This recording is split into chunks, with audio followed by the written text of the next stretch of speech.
I'm Ken Armstrong. I'm the president and CEO of Westhaven Gold, and I'm just going to give you a real brief summary of today's announcement of what's really a transformational agreement with Dundee Corporation that's going to allow us to continue our exploration and development of Westhaven's gold projects along the Spences Bridge Gold Belt in southwestern British Columbia.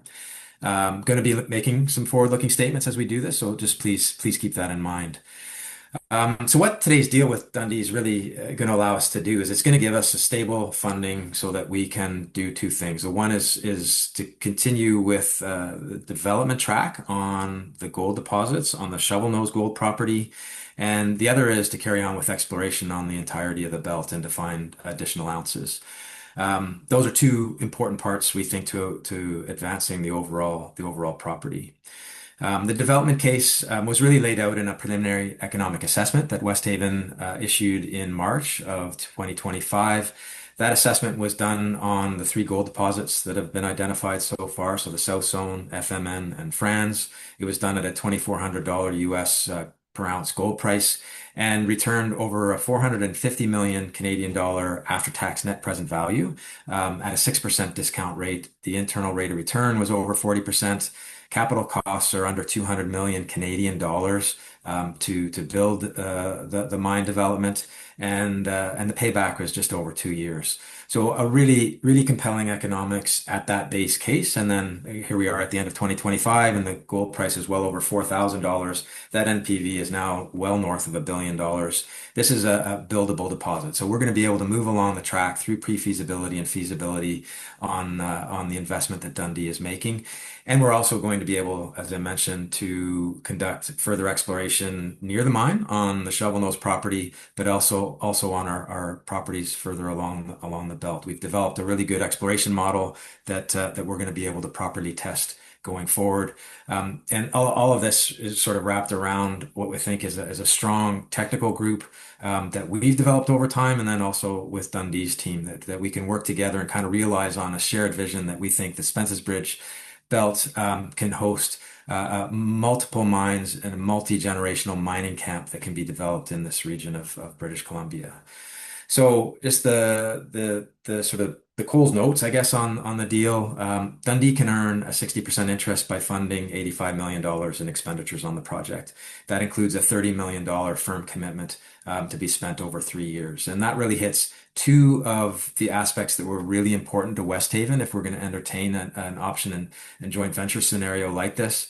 The first is that it was necessary that Westhaven retains a meaningful interest in the project, and retaining a 40% interest, we think does that. In large part, that's colored by our group's background, in particular with Aber Resources and the Diavik Diamond Mine in the 90s. 40% can be a very meaningful interest for Westhaven shareholders going forward.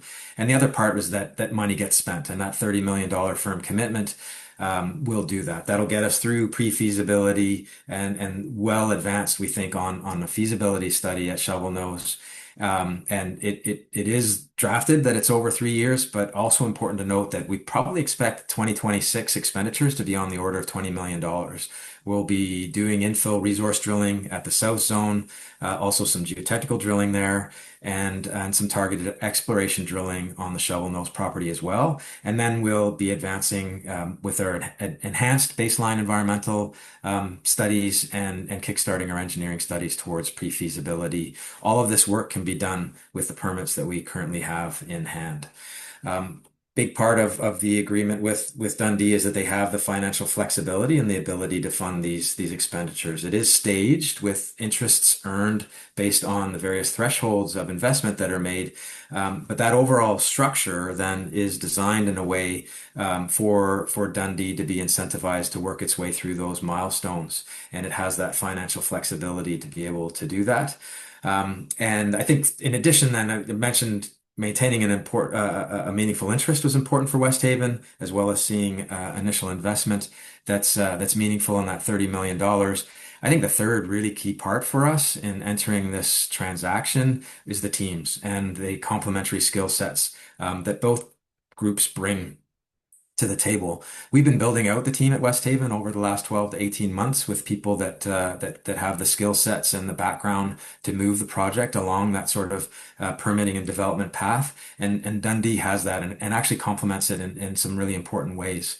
During the site visit that Dundee had as part of their technical due diligence in entering the deal, we probably weren't on the property for more than 6 or 8 hours, and our conversations had really already sort of veered towards, well, what does 2026 look like, and what's the kind of work program, and that sort of sharing of information was really important and provides a level of comfort, I think, for both companies in moving forward for this. So there still are pieces to fill in, I think, for the market in terms of what the overall program will look like in 2026. But I think the really an important takeaway is that this brings together a platform for us to advance on this concept that the Shovelnose and the Spences Bridge projects properties can evolve into a multi-mine, multi-generational mining camp in southwestern British Columbia, and a region that has a history of mining, has operating mines, and has some real infrastructure advantages that allow this sort of work to be done in a very cost-effective manner.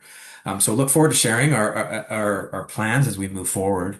One of the other components that we announced today that's in addition to the transaction is a financing. So Dundee will subscribe for 12 million shares in Westhaven for proceeds of $3 million. And that was important because it's going to allow us now to really full-on plan for the 2026 program. The transaction is subject to Westhaven shareholder approval, and we're going to be having a meeting to get that approval in the early to mid-February.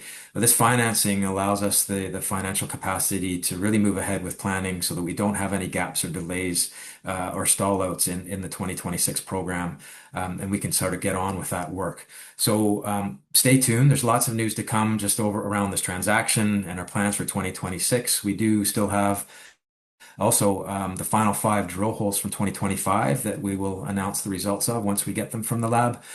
So a lot to report. We're going to be busy, but really looking forward to getting on with it and advancing all of our properties in the Spences Bridge Gold Belt. So thanks very much and stay tuned.